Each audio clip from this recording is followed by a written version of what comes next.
आज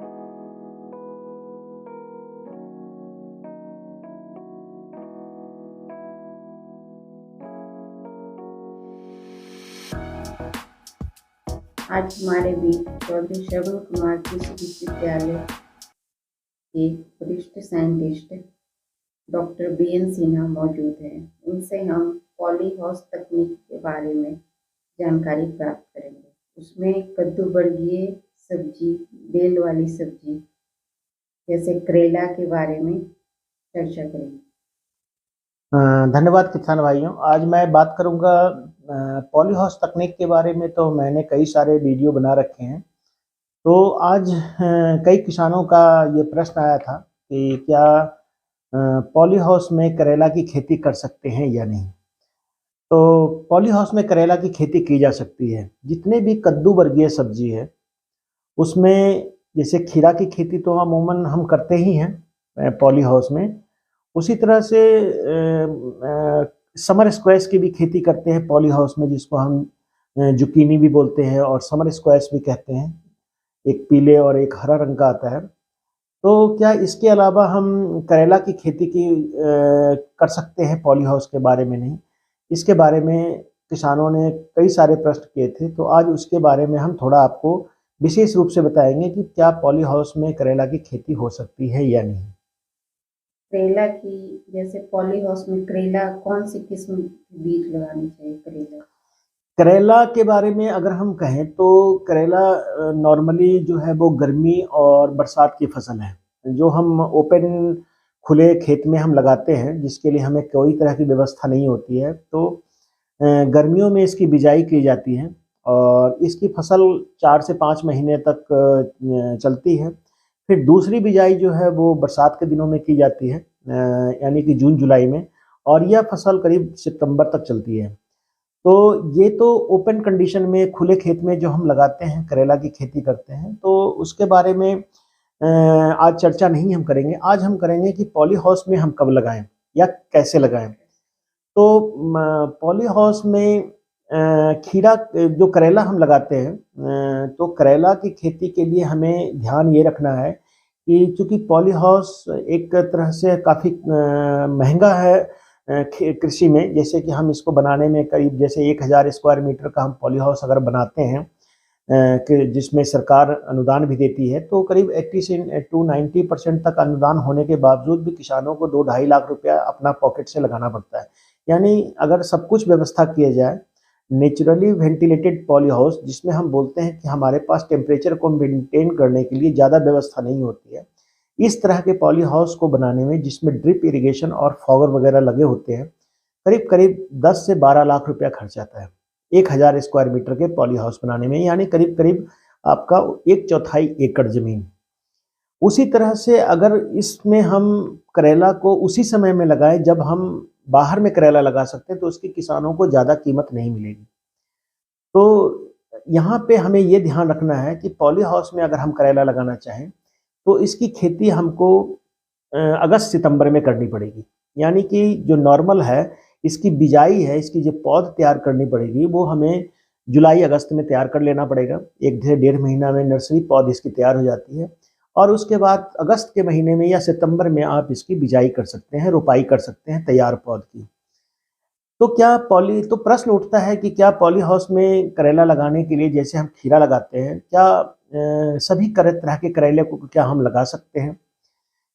करेला के लिए विशेष प्रकार की मिट्टी की आवश्यकता तो नहीं होती है। एक सामान्य मिट्टी, जिसको हम चिकनी मिट्टी या दोमट मिट्टी या बलुई चिकनी, जो भी है पॉली हाउस के अंदर, जो भी हमारे पास जमीन उपलब्ध होता है, काले रंग की या लाल रंग की जो भी मिट्टी है, उस सब में हम करेला की खेती कर सकते हैं। लेकिन जो सबसे महत्वपूर्ण इसमें आता है वो है बीज का चुनाव, मतलब किस्मों का चुनाव। यहाँ की किस्म एक ऐसी चीज है कि अगर करेला नॉर्मली जितने भी बेल वाली सब्जियां हैं, कद्दू वर्गीय जितने भी सब्जी है, उसमें परागन बहुत बड़ा रोल प्ले करता है। परागन का मतलब है कि जिसमें फूल से फल बनता है। यानी फल बनने के लिए हर फल को हर 2 तरह के फूल इसमें आते हैं। एक मादा फूल आता है और एक नर फूल आता है। तो जितने तरह की बेल वाली सब्जियां हैं, उसमें दोनों फूल एक ही पौधे पे आते हैं। यानी कुछ एक को छोड़कर, जैसे परवल है, परवल में मेल अलग पौधे पे बनता है, यानी कि नर फूल अलग पौधे पे लगता है और मादा अलग फूल जो है अलग पौधे पे लगता है। तो इसी तरह से अगर हम मादा और नर फूल, लेकिन करेले में मादा और नर फूल एक ही पौधे पे आता है, जैसा कि खीरा में के सामान्य केस में हम देख सकते हैं। तो करेले में जो नर और मादा फूल आते हैं तो इसमें परागण की आवश्यकता बहुत जरूरी होती है, यानी कि अगर इसमें परागण नहीं होगा तो जो करेला है वो फल नहीं बन पाएगा। तो परागण करने के लिए या तो हमारे पास दो सुविधा है इस तरह में, जैसे हम खीरा में परागण की आवश्यकता नहीं होती है, जो हम गाइनोसियस खीरा लगाते हैं जिसमें सिर्फ फीमेल फ्लावर ही बनता है, मेल फ्लावर की उसमें जरूरत नहीं पड़ती है, यानी परागण को हमें नहीं करवाना पड़ता है किसी तरह से। तो करेला में भी कुछ ऐसी किस्में आ चुकी है, जैसे करेला की जो दो किस्में हैं, जिसको हम जो गाइनोसियस है उसमें पूसा विशेष और पूसा रसदार है, ये दो किस्में IRI के द्वारा निकाली गई है। इसके अलावा पूसा हाइब्रिड 1 और पूसा हाइब्रिड 2 और कोयम्बटूर 1 ये वैरायटी है जिसके बारे में की जाती है कि ये जो है करेला जो इसको हम पॉली हाउस में लगा सकते हैं, जिसमें से पूसा जो रसदार है और पूसा विशेष है, इन दोनों ये गाइनोसियस लाइन है, यानी कि इसके जो फूल बनते हैं वो सभी एक पौधे के ऊपर फीमेल फ्लावर बनते हैं, यानी कि मादा फूल ही बनते हैं। तो जितने भी फूल बनते हैं, जैसा कि खीरा में देखने को मिलता है कि जिसमें जितने भी फूल बनते हैं वो सभी फल बन जाते हैं, इसमें परागण की आवश्यकता नहीं होती है। तो करेला में भी इसी तरह की कुछ किस्में, दो किस्में निकाली गई है जो IARI के द्वारा, पूसा जो हमारा दिल्ली में संस्थान है उसके द्वारा। तो पूसा रसदार और पूसा विशेष ये दोनों गाइनोसियस लाइन है और इसका उत्पादन पॉली हाउस में आसानी से किया जा सकता है। इन किस्मों की विशेषता ये है कि ये किस्म जो पूसा रसदार है वो काफ़ी ज़्यादा काफ़ी अच्छे कलर का है, मतलब लाइट कलर का करेला है और ये इसकी जो फीमेल फ्लावर हैं वो बहुत ज़्यादा लगते हैं, इसमें बहुत ज़्यादा इसमें ग्रो और बहुत जल्दी से, मतलब फूल लगने और फल तोड़ने के बीच में करीब 1 सप्ताह में इसकी तुड़ाई हो जाती है। इसमें परागण की आवश्यकता नहीं होती है। लेकिन अगर इसके अलावा कुछ और किस्में आप लगाते हैं, जैसे बहुत सारी मार्केट में प्राइवेट सेक्टर की बहुत सारी किस्में अवेलेबल है करेला को, अगर आप उनको लगाएंगे प्राइवेट सेक्टर के जो बाहर लगाते हैं, जैसे पाली का करेला है या कुछ भी है, तो इस तरह के जो करेले अगर आप अंदर लगाएंगे तो इसमें पॉलिनेशन आपको परागण हाथों से करवाना पड़ेगा।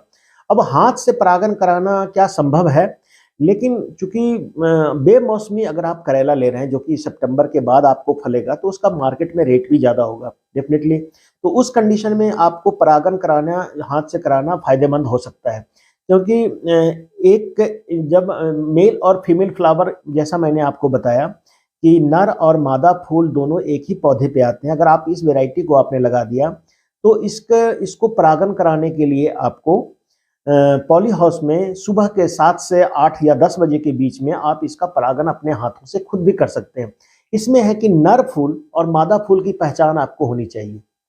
तो नर फूल वो होता है जिसमें फूल तो बनता है, वो दोनों का रंग पीला ही होता है, लेकिन फूल के नीचे एक छोटा करेला लगा होता है, वो दिख जाता है।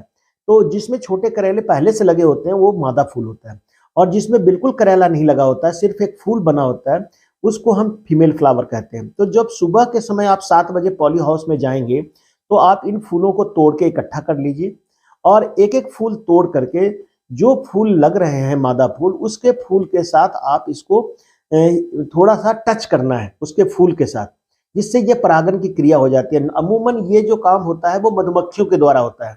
मधुमक्खी जब हम इसके पॉली हाउस के अंदर रख देते हैं, या ऐसे मधुमक्खी जिसमें डंक नहीं होते हैं, जो नहीं काटते हैं, जिसको हम बम्बल बी भी कहते हैं, तो पॉली हाउस में इसका बॉक्स भी रखा जाता है। तो ये क्या करते हैं कि पॉलिनेशन में जो है करेला को हेल्प करते हैं।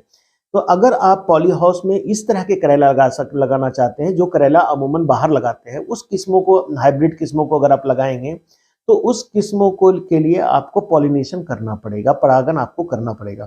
तो परागण कराने के लिए आप 7 से 9 बजे 10 बजे के बीच में आप जाकर के एक दिन में आप टारगेट रखिए कि 2 लाइन को हम परागण करेंगे। तो आप अगर आपके पास 1000 स्क्वायर मीटर का पॉली हाउस है तो 1 घंटे के अंदर आप सैकड़ों फूल को परागित कर सकते हैं आप।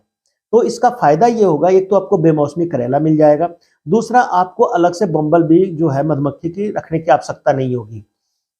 कुछ केसेस में जैसे पॉली हाउस हम नॉर्मली कहते हैं कि दो तरह का पॉली हाउस होता है, एक पॉली हाउस होता है, दूसरा होता है नेट हाउस। जब हम नेट हाउस में करेला लगाते हैं तो उस कंडीशन में हमें हमारे को ध्यान रखना पड़ता है कि अगर हम चाहें तो इसके पॉली हाउस के अंदर बहुत सारी मधुमक्खियों को या उड़ने वाले कीड़े को, तितलियों को प्रवेश करवा दें। तो नेट हाउस में क्या होता है कि नेट को उठाने की व्यवस्था होती है। अगर आप नेट हाउस को थोड़ी देर के लिए खुला छोड़ दें सुबह के समय, तो कुछ कीड़े, कुछ जो उड़ने वाले कीड़े हैं वो अंदर प्रवेश कर जाएंगे और वो फूलों पे बैठ करके परागन करवा देंगे। अगर आप पॉली हाउस में लगा रहे हैं जिसमें कर्टन को या जालियों को उठाने की व्यवस्था नहीं होती है, उस कंडीशन में आपको हाथ के द्वारा पॉलिनेशन करवाना पड़ेगा। तो पॉली हाउस में करेला लगाने के लिए एक जो ऑब्स्टिकल है, जिसको रुकावट कह सकते हैं, बाधा है, वो है परागन। अगर आप परागन आप आसानी से कर सकते हैं, अगर आपको कुछ दिन तक अगर आप इस प्रैक्टिस को खुद भी करेंगे, परागन की क्रिया को करवाएंगे फूलों को, तो आपको खुद ही महसूस हो जाएगा कि मैं जो परागन करा रहा हूँ वो उससे हमारा फल बन जाएगा। ये आपको 6-7 दिन में पता लग जाएगा, जब फल का आकार आपका बढ़ना शुरू हो जाएगा आराम से, बिना कोई दिक्कत के। फल जो है, जो मादा फूल है जिसमें मादा ऑलरेडी करेला लगा हुआ है, वो बड़ा होना शुरू हो जाएगा। तो परागन की क्रिया बहुत ज़्यादा मेहनती वाला नहीं है, आसानी से इसको किया जा सकता है। तो करेले में आपको ध्यान रखना पड़ेगा कि परागन की क्रिया सुनिश्चित करनी है। उसके बाद आती है कि प्लांटेशन टेक्निक कैसे है। जैसे मैंने किस्मों की बात आपको बता दिया कि ये किस्म आप बाजार से लेकर के या IIRI से, इंडियन एग्रीकल्चर रिसर्च इंस्टीट्यूट जो दिल्ली में है, वहाँ से भी बीज आप प्राप्त कर सकते हैं और इसको आप करेले को लगा सकते हैं। ये करेला जब आप लगाते हैं पॉली हाउस में, तो इसको लगाने के लिए आपको सबसे पहले पौध तैयार करना पड़ता है। तो आजकल प्रोट्रेज आता है, जिसको हम कप बोलते हैं, ब्लैक कलर का नॉर्मली आता है, और इसमें कोकोपीट, वर्मीकुलाइट और परलाइट का मिश्रण तीनों को मिला करके, या वर्मी कंपोस्ट के साथ कोकोपीट और परलाइट को मिला करके एक मिश्रण तैयार कर लिया जाता है। और इसके बाद इस कप को भर दिया जाता है और हर कप में एक एक जो है करेला का बीज बो देते हैं। तो और नॉर्मली अगर अच्छा टेम्परेचर 15 से 20 डिग्री टेम्परेचर जो न्यूनतम तापमान है उससे ऊपर अगर रहता है, तो 7 से 8 दिन में करेला जो है वो अंकुरित हो जाता है। अंकुरित होने के बाद उसको 15 दिन के बाद, 15 से 20 दिन का टाइम अगर और आप देंगे, तो पौधा 2 से 3 पत्ते उसमें आ जाते हैं। तो करेला और नॉर्मली 1 महीने के अंदर आपका पौधा जो है वो लगाने के लिए तैयार हो जाता है। आप ध्यान रखने की, हाँ बोलिए। करेला में पौध तो तैयार है, बिल्कुल, फिर उसको लगाना कैसे है? तो जैसे हम पॉली हाउस की बात कर रहे हैं कि पॉली हाउस में नॉर्मली क्यारियां बनी होती है। जैसे पॉली हाउस में जो क्यारियों का आकार होना चाहिए वो 1 मीटर 80 से 90 सेंटीमीटर या 1 मीटर के करीब चौड़ा होना चाहिए। इससे ज़्यादा चौड़ाई की क्यारी की आवश्यकता नहीं होती है। और 2 क्यारी के बीच में आधा मीटर का गैप रखना चाहिए। और क्यारी जो है वो थोड़ा उठा हुआ होना चाहिए, 15 से 20-25 सेंटीमीटर आपका क्यारी जमीन से उठा होना चाहिए। तो ये क्यारी जो हमारी बनी होती है, जिसके ऊपर 2 ड्रिप लाइन लगे होते हैं, 2 पाइप लाइन लगा होता है, जिससे बूंद बूंद सिंचाई पौधे को दी जाती है। तो नॉर्मली 2 लाइनों में हम करेला की बिजाई करते हैं।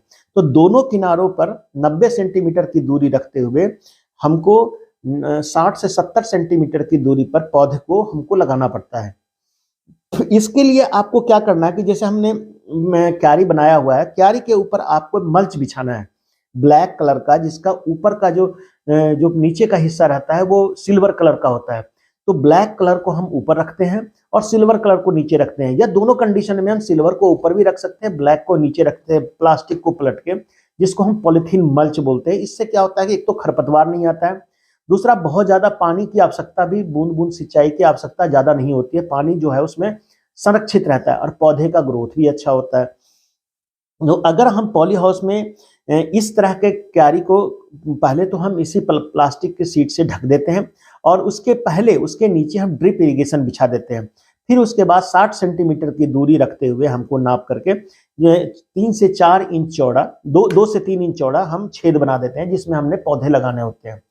क्यारी तैयार करने से पहले इसमें गोबर की खाद जो पूरी तरह से सड़ी गली होनी चाहिए, भूरे कलर का होना चाहिए, बिल्कुल भुरभुरा होना चाहिए, या उसके अलावा इसकी वर्मी कंपोस्ट की खाद प्रति स्क्वायर मीटर कम से कम 7-8 किलोग्राम आप इसको डाल सकते हैं। इसके अलावा यूरिया 12-32-16 जिसको हम कहते हैं, उसको भी डाल सकते हैं आप। 1000 स्क्वायर मीटर में करीब करीब आपको 10 से 12 किलोग्राम यूरिया की इसकी 12-32-16 की आवश्यकता होती है। और इसमें इसको अच्छी तरह से मिट्टी में मिलाने के बाद इसमें आप पौधे की रोपाई कर सकते हैं। हर गड्ढे में आपने एक पौधा जो आपने प्रो ट्रे में तैयार किया है उसमें से निकाल करके, ताकि उसका बल्ब नहीं टूटे, जो उसके अंदर जो हमने कोकोपीट, वर्मीकुलाइट वगैरह मिलाया है, वो जड़ को नुकसान नहीं होना चाहिए, यानी कि वो हर हालत में जो है जड़ के साथ बंधा होना चाहिए। और उसको आराम से निकाल करके उस प्रो ट्रे से उस लाइनों में हम जो एक नियत दूरी पर हमने गड्ढे बनाए हैं उस पे हमको लगा देना है। करेला में ध्यान ये भी रखा जाता है कि जैसे ही हम पौधा लगाते हैं उसके पहले या उसी समय आपको इसको बेल को, चूंकि यह बेलदार पौधा होता है, इसके चढ़ाने के लिए रस्सी की व्यवस्था कर दी जाती है। रस्सी की व्यवस्था ऐसा है कि पौधे को जैसे ही हम जमीन के सहारे में एक डंडा लगा करके उस रस्सी को बांध देते हैं, तो हर गड्ढे के सामने कम से कम 1 या 2 रस्सियां रखी जाती है।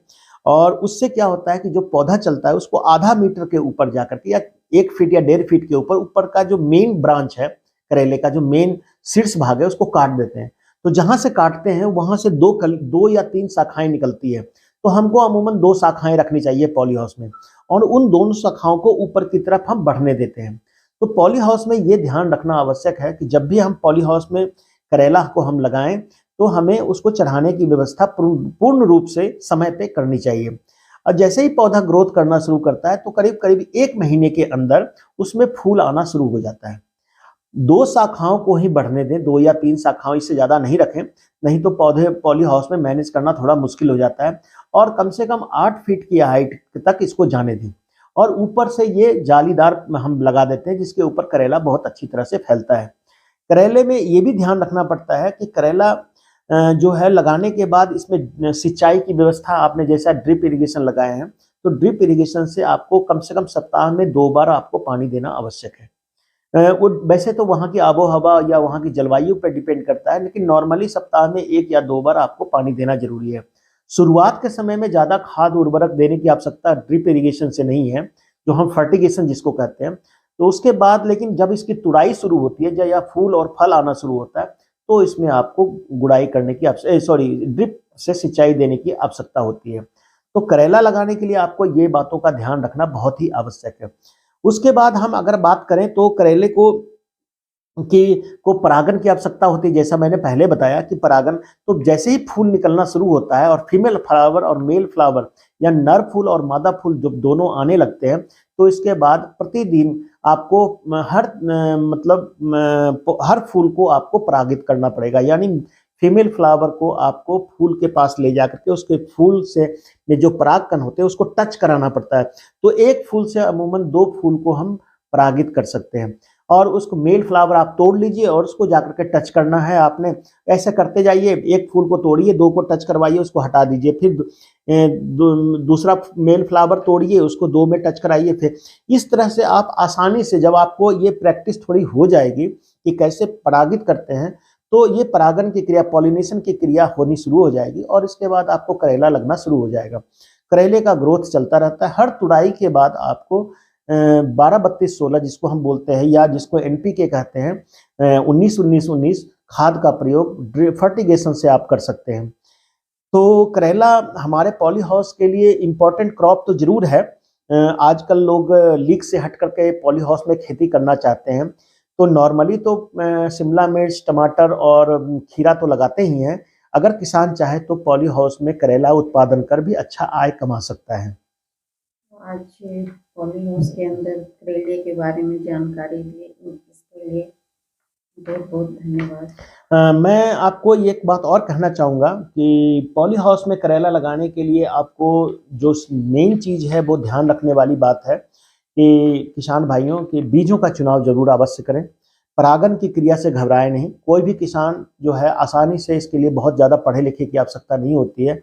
अगर आपको थोड़ी प्रैक्टिस हो जाए कि परागन कैसे करते हैं, फूल है, फूल में जो ऊपर निकला हुआ भाग होता है जिसको हम पराग के कण बोलते हैं, उसको फीमेल फ्लावर में टच करना पड़ता है, उसको टच कराना है और उसको थोड़ा थोड़ा हल्का हल्का झाड़ना है, जिससे कि वो पराग के कण उसके फूल को परागित कर दे। और उसके बाद आपको 3-4 दिन के बाद उन फूलों को देख करके भी आपको पता लग जाए, अगर वो फूल पीले नहीं होते हैं तो डेफिनेटली है, और फल का आकार बढ़ना शुरू हो जाता है, तो आप समझ लीजिए कि परागण की क्रिया मेरी सक्सेसफुल है। तो 1-2 बार आप जब 1-2 दिन आप जब कर लेंगे तो आपको पता लग जाएगा कि परागण कराना बहुत ज़्यादा मुश्किल नहीं है। ये क्रॉप करीब-करीब 4 से 5 महीने तक चलता है और बहुत अच्छा उत्पादन देता है। यानी 1000 स्क्वायर मीटर का अगर आपका पॉली हाउस है, तो करीब-करीब आपको जो है 100 क्विंटल तक, मतलब अगर हम क्विंटलों की बात करें तो बहुत ज़्यादा उत्पादन आप प्राप्त कर सकते हैं करेले से। लेकिन मैनेजमेंट बहुत ज़रूरी है। अगर मैनेजमेंट आपने ढंग से नहीं किया है, तो करेले का जो है उत्पादन उतना आप ले नहीं सकते हैं। तो मैनेजमेंट में खरपतवार नियंत्रण है, पानी है, और उसके बाद फर्टिगेशन है जिसमें हम खाद उर्वरक पौधे को देते हैं। कुछ कीट और बीमारियों का नियंत्रण भी है, जिसको समय पर वैज्ञानिकों की सलाह पर आप करते रहें। नॉर्मल बीमारी और कीड़े भी लगते हैं। कई बार आपने देखा होगा कि करेला जो है उसके पत्ते पीले पड़ने लगते हैं, तो उस कंडीशन में आप जो है पूरा का पूरा पौधा ही पीला पड़ने लगता है। तो उस कंडीशन में आप मेटालेक्सिल वगैरह का स्प्रे आराम से कर सकते हैं। बहुत सारी फंजीसाइड ऐसी आती है, जैसे अगर आप कॉपरऑक्सीक्लोराइड का भी छिड़काव इस पे कर सकते हैं। इसके अलावा डायथेनम 45 का छिड़काव कर सकते हैं, या आप बेबिस्टिन का छिड़काव कर सकते हैं। तो किसान भाइयों, अगर कहीं कीड़े वगैरह का प्रकोप हो, जैसे आपका व्हाइट फ्लाई है या इस तरह के कोई कीड़ा आपका, या फ्रूट एंड सूट बोरर हो, इसके अंदर अगर फ्रूट बोरर लगता है, खास करके फल वाला कीड़ा, या एप्लिकना बीटिल लगता है कई बार इसमें पीले रंग का, तो उस कंडीशन में आपको एक अच्छी सी इंसेक्टिसाइड, खासकर इमिडाक्लोरोपिड वगैरह अगर आप समय पे स्प्रे करते हैं तो ये कंट्रोल आसानी से हो जाता है। करेला लगाना हमारे लिए थोड़ा लीक से हट करके जरूर है। किसानों को इसको आजमा करके देखना चाहिए कि करेले की खेती हम आसानी से, अगर हमारे को गाइनोसियस लाइन, जैसे हमने बोला पूसा रसदार, या पूसा जो है रसदार को हम लगाते हैं, और तो विशेष भी है, तो अगर हम इसको लगाते हैं तो डेफिनेटली है कि आपको करेला का अच्छा उत्पादन प्राप्त होगा। तो किसान भाइयों, आज हम करेले में, पॉली हाउस में करेला उत्पादन के बारे में हम आपसे बात कर रहे थे, और मेरा कहना ये है कि किसान भाइयों, जिस तरह से हम पॉली हाउस के बारे में, जैसे मटर उत्पादन के बारे में, या पॉली हाउस में टमाटर, खीरा या शिमला मिर्च वगैरह के बारे में हम बताते हैं, उसी तरह से अगर किसान भाई थोड़ी सी ट्रैक नहीं है तो कम से कम 1-2 लाइन पे आप इसको करके देख सकते हैं। अगर आपको लगेगा कि ये प्रैक्टिस हम कर सकते हैं, इसमें थोड़ी मेहनत का काम परागण, लेकिन आपको अगर गाइनोसियस लाइन मिल गया, सपोज आपका जो 2 वेराइटी मैं बता रहा हूँ, अगर वो वेराइटी आपको मिल गई, तो आपको फिर आसानी से फिर आपको परागण कराने की भी आवश्यकता नहीं है। जिस तरह खीरे में खीरा की सेटिंग हो आसानी से हो जाती है, उसी तरह करेले में करेले की फ्रूट सेटिंग भी आसानी से हो जाएगी। तो किसान भाइयों, आज करेले की खेती पॉली हाउस में करें या ना करें, उसके बारे में मैं थोड़ा जानकारी आप लोग को देना चाह रहा था, ताकि आगे बढ़ करके आप अपने पॉली हाउस में, क्योंकि ये काफ़ी सस्ता बीज इसका होता है, बहुत ज़्यादा महंगा नहीं होता है, इसको आसानी से आप इसकी खेती कर सकते हैं पॉली हाउस के अंदर।